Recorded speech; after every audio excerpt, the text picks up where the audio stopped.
Alors, est-ce que c'est une raison suffisante pour arrêter le travail sur nous-mêmes? Est-ce aussi une raison pour en vouloir vraiment aux femmes? Eh bien, c'est pour ça que j'ai fait cette vidéo, c'est parce qu'on va décortiquer ces points ensemble et analyser la situation de manière la plus intelligente possible et essayer de ne pas nous laisser embarquer par des mouvements comme on peut appeler red pill et essayer d'avoir justement des arguments fondés. Le premier point que je veux aborder, c'est que les hommes ont une bonne part de responsabilité par rapport à ce qui se passe. Alors oui, je sais, tu vas grincer des dents parce que tu t'attendais à ce que je critique ouvertement les femmes, que je les mette au premier plan du banc des accusés, mais j'ai décidé de le faire autrement. Parce que les femmes nous suivent. Les femmes agissent en miroir par rapport à nous, elles attendent que nous soyons leaders. C'est nous qui construisons, c'est nous qui conquérons des territoires, c'est nous qui décidons d'aller à tel endroit et la femme suit. Même si c'est vrai que maintenant, avec les mouvements féministes, on dit « Ouais, non, la femme aussi, elle a son mot à dire, il y en a marre que l'homme prenne le contrôle, etc. » Oui, mais c'est dans la nature humaine, c'est dans la nature biologique, c'est à l'homme d'aller à la chasse, de conquérir, n'en déplaise à ces mouvements égalitaires. L'homme, en ce moment, même ça fait une bonne paire d'années, je trouve, veut en faire beaucoup. Et l'homme est soumis à beaucoup de tentations, et il ne résiste plus vraiment à ce plaisir charnel, au plaisir de ce qu'il voit sur les réseaux. Il suffit que moi, déjà, j'ouvre par exemple ma page Instagram pour voir des femmes dévêtues avec des belles formes, et t'as envie de cliquer, t'as envie de voir la suite, ça t'attire, t'as une montée d'adrénaline, et forcément, voilà, tu ne te sors plus de cette boucle infernale. Alors ce geste, il peut paraître anodin, parce que tu te dis « Ouais, mais je vois juste des images, je fais rien derrière, etc. » Ouais, mais t'as quand même un afflux d'informations entrantes sans arrêt qui te perturbe ton esprit, et t'as l'impression que ces femmes sont à ta disposition et que tu peux les avoir comme tu veux.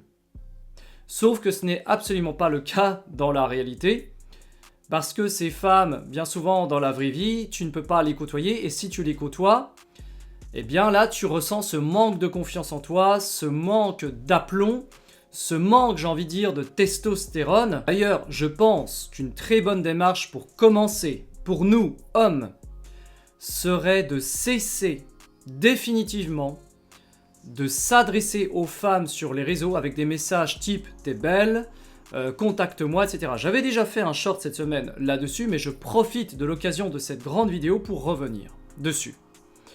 Parce que d'une part, ça nous met en position d'infériorité, c'est-à-dire qu'on montre qu'on n'a rien d'autre à faire de mieux par rapport à ça. Et quand tu regardes la page, par exemple Instagram ou TikTok d'une femme qui est jolie, ou même, qui est même pas forcément jolie, mais que, voilà, qui passe, on va dire, correctement, elle a toute une page de commentaires pas possible à lire. Et tout ceci fait, en fait, qu'on alimente sans arrêt un espèce de feu, comme ça. La femme se sent très valorisée, alors que peut-être dans la vraie vie, elle n'a pas grand-chose dans la tête, elle a juste en avant ses attributs physiques, mais finalement, sur le papier, il n'y a pas grand-chose. Eh bien, à force de valoriser ces femmes sur les réseaux en ne sachant pas à qui nous nous adressons, nous lui attribuons une valeur qu'elle ne mérite pas. Et dans la vraie vie, ces femmes, la plupart, vont se transformer en princesses, qui pètent plus haut que leur cul. Et donc, ça amène à des mouvements de femmes qui se montrent indisponibles. Parce que quelque part, elles esquissent un sourire quand elles voient toutes ces notifications sur leur téléphone, elles se disent « Ah bah c'est bien, j'ai toute cette attention, machin, c'est que je suis quelqu'un de valeur. » Et quelque part, ça les saoule aussi. D'ailleurs, moi j'ai remarqué, maintenant, quand je fais un compliment à une femme qui est jolie, si je la complimente sur son physique, souvent, très souvent, il y a un air blasé qui se dessine sur son visage. Et ça me donne de moins en moins envie de la complimenter. Et ça me donne même envie, à la limite, de basculer dans l'autre sens et de me transformer en quelqu'un de vraiment pourri. Et c'est là que je dis attention, il y a danger. Il y a danger parce que si je bascule dans l'autre sens, ça veut dire que cette société aura eu raison de moi et que je perds toute faculté de raisonnement, toute faculté de discernement, de bien observer les choses comme elles doivent l'être. Et pour moi, comme je l'ai dit au début de cette vidéo, les hommes ont un grand rôle à jouer dans cette espèce de jeu qui s'est mis là entre les hommes et les femmes. On voit beaucoup de contenu là-dessus, voilà, détecte les signaux d'intérêt, est-ce qu'elle est vraiment intéressée par moi, le jeu du chaud et du froid, les techniques de manipulation, etc. Ça, avant, on n'avait pas tous ces jeux. C'est vraiment apparu avec l'avènement des réseaux, avec cet afflux d'informations sans arrêt, on en prend plein la tête, et maintenant, les hommes sont complètement perdus. On ne sait plus comment faire, on ne sait plus comment s'adresser correctement à une femme.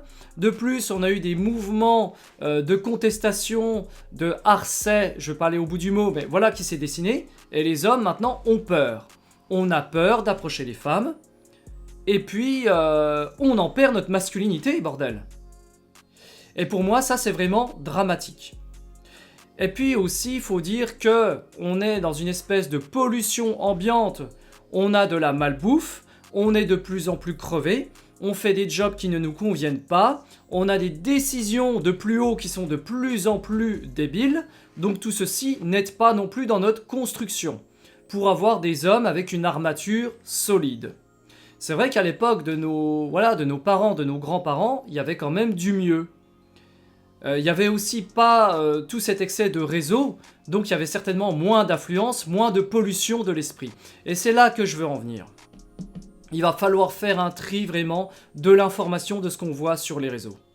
De ne pas se laisser polluer à cette misère ambiante. Pour moi, la première chose à faire en priorité, pour tout homme, qui est toujours pris dans ces jeux de séduction, qui a toujours cette envie d'aller vers les femmes sans arrêt irrépressible. Alors, avoir envie des femmes, c'est normal, c'est même signe de bonne santé. Par contre, être toujours focalisé là-dessus et en oublier ses buts, en oublier sa construction de sa propre vie, pour moi c'est dramatique. Et pour moi il faudrait faire un espèce de reset dans sa tête. C'est-à-dire que tout ce qui est P-O-R-N-O, c'est déjà le supprimer définitivement. Parce qu'au fur et à mesure des années, des décennies qui sont passées, on a des contenus de plus en plus bizarres à ce sujet. Et si les contenus sont de plus en plus bizarres et qui montent toujours crescendo en intensité, c'est que les hommes ne se contentent plus des choses simples. Ils ont toujours besoin de scénarios de plus en plus complexes pour assouvir leurs désirs. Et souvent maintenant, c'est vrai qu'on a aussi des hommes qui demandent des choses de plus en plus délicates à leurs compagnes. Des jeux, des fantasmes bizarres, qui n'avaient pas lieu avant. Donc, si les femmes aussi s'éloignent par rapport aux hommes, se montrent de plus en plus indisponibles, c'est parce que nous, hommes, nous montrons certainement un autre visage, qui n'est pas celui d'un homme sain, qui n'est pas celui d'un homme fort, qui est censé, prendre les rênes. Et quelque part, si le mouvement féministe prend de plus en plus d'ampleur et de place, c'est que nous, hommes, nous perdons notre place. Nous perdons notre leadership.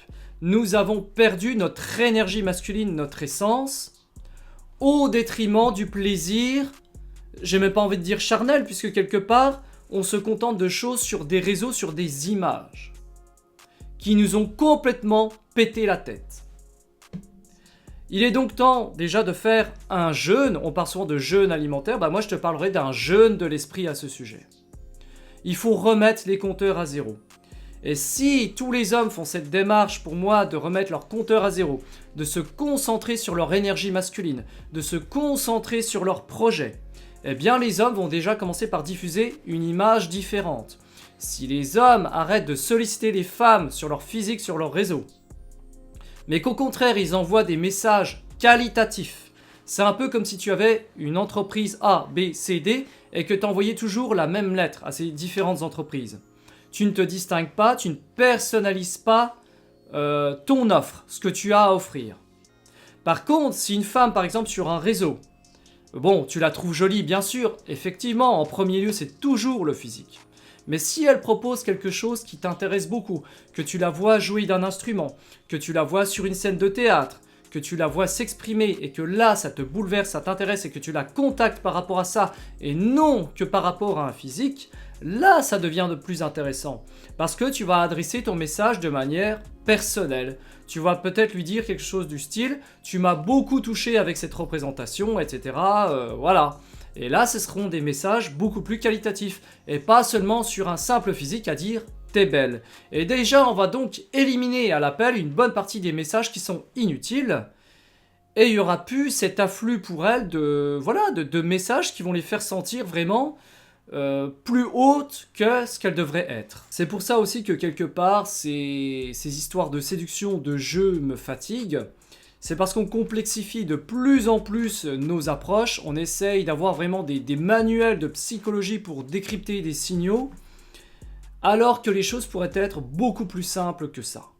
Parce que si, au début de l'humanité, il fallait à chaque fois sortir le manuel de psychologie pour pouvoir procréer, eh bien je pense que la race humaine à l'heure actuelle n'existerait plus. Et justement, on le voit là au fur et à mesure des années, le taux de natalité qui baisse, des relations de plus en plus complexes, etc. Bah oui, mais les hommes, le comportement des hommes et les réseaux ont un grand rôle à jouer dans ce désastre. Alors, est-ce que c'est voulu ou non? Je n'en sais rien. Mais ce n'est pas parce que ces choses existent que tu dois les utiliser. Tu vois, c'est un peu comme dire au gouvernement d'arrêter de vendre des cigarettes, alors que tu es toi déjà le premier responsable d'arrêter la clope. Et si tu veux récupérer cette masculinité, il va falloir remettre vraiment de la responsabilité dans ta vie, d'avoir cette autonomie, de savoir que tes actions ont un impact sur toi. Et quand ça impacte ton être, tu impactes aussi des gens devant toi, parce que les gens agissent en miroir. Les gens adoptent un comportement par rapport à ce que toi tu dégages. Si par exemple tu tombes toujours sur des gens comme tu appelles toxiques, je suis désolé de te le dire, mais c'est peut-être parce que toi-même tu dégages aussi quelque chose par rapport à ça qui est attirant pour les personnes toxiques. Peut-être que tu as une plaie ouverte qui s'affiche comme un gyrophare, et là tu as tous les gens qui vont affluer justement pour se servir, pour te pomper ton énergie en interne. Et oui, et maintenant les hommes se plaignent que les femmes sont frigides, qu'elles paraissent inaccessibles, qu'elles marchent de façon hautaine dans la rue, qu'elles te donneraient même pas l'heure, mais quelque part elles ont trop eu justement d'attention. Et il faut couper les vivres, il faut leur couper cette essence. Elles sont trop nourries, elles ont trop d'énergie, on leur donne trop et nous on s'épuise. Nous nous épuisons à un jeu qui ne mène nulle part. Et c'est pour ça que maintenant il y a beaucoup de vidéos sur ce sujet et je suis d'accord avec ça, c'est qu'il est temps de remettre le centre de l'attention sur nous, de nous remplir de nouveau. On a tendance à donner beaucoup à l'autre et l'autre finalement ne nous donne quasiment rien en retour. Et pour réalimenter ce feu interne, pour augmenter cette testostérone, il n'y a pas 36 solutions, comme je l'ai dit, c'est couper ces réseaux, c'est se remettre au sport, c'est reprendre une bonne alimentation, c'est couper toutes ces chaînes toxiques de médias qui n'apportent rien du tout. On est tous là prisonniers dans des choses qui ne nous plaisent pas. On a tous nos idées négatives dès qu'on se lève le matin, je vais pas m'en sortir, machin, la vie c'est compliqué, etc., etc. Bah oui, mais quelque part aussi, nos actions ne reflètent pas nos aspirations. On est là à dire, oui, les femmes disent ça, mais dans la réalité elles font ça, mais nous aussi, hommes, on dit on veut ça, mais dans la réalité on fait ça. On est pareil sur ce plan-là. Nos désirs ne correspondent pas à nos actions. Tu n'as pas la main mise sur les femmes. Tu ne peux pas intervenir directement dans leur vie. Par contre, toi, tu peux intervenir dans la tienne. Et par conséquent, par reflet, par miroir, changer le comportement de la femme vis-à-vis de toi. Parce que si elle voit que tu es quelqu'un de plus solide, si tu es quelqu'un qui est vraiment centré sur ce qu'il veut faire dans sa vie, la femme va le remarquer, elle va adopter un comportement différent avec toi. Pourquoi elle se comporte d'une façon A avec toi et d'une façon B avec un autre?